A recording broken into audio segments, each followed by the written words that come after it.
এই রান্নাটা আমার কি যে ভালো লাগে সেটা আসলে বলে বোঝানোর মতো না। হ্যাঁ, অনেকের কাছে অনেক পছন্দ, আবার অনেকের কাছে ভালো লাগে না, আবার অনেকেই খায় না। তো আমার কাছে ভীষণ ভালো লাগে। এই রান্নাটা প্রতি বছরেই খেয়ে থাকি। না খেলে যেন মনে হয় যেন এই খাবারটা কোনো একটা খাবার মিস হয়ে গেল তাই মনে হয়। তো এই রান্নাটা হচ্ছে কাঁঠাল রান্না, কাঁচা কাঁঠাল রান্না। আমার মামি রান্না করেছিল, তো ভাবলাম যে একটু মামির রান্নাটা একটু শেয়ার করি। ফার্স্টে হচ্ছে কাঁঠালটা কেটে সুন্দর করে পরিষ্কার করে নিয়েছে। কাঁঠাল রান্না, কাঁঠাল কাটাটা খুবই ঝামেলার কাজ, তারপরেও খেতে অনেক মজা লাগে। এখানে হচ্ছে মামি সব মশলা বেটে নিয়েছিল, একেবারে শিলপাটায় বেটে নিয়েছে। সব মশলাটা ভালো করে কষানোর পর কাঁঠালগুলো দিয়ে দিয়েছে। এই কাঁঠালটা আবার অনেকে ভাপ দিয়েও নেয়, আপনারা চাইলে ভাপ দিয়েও নিতে পারেন একটু।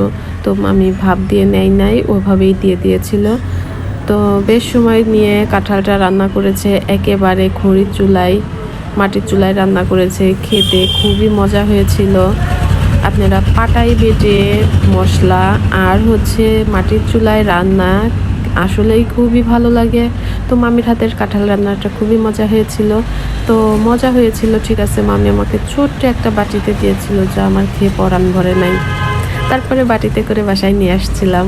ভিডিওটি ভালো লাগলে লাইক কমেন্টস করে পাশে থাকবেন। ধন্যবাদ সবাইকে। আল্লাহ হাফেজ।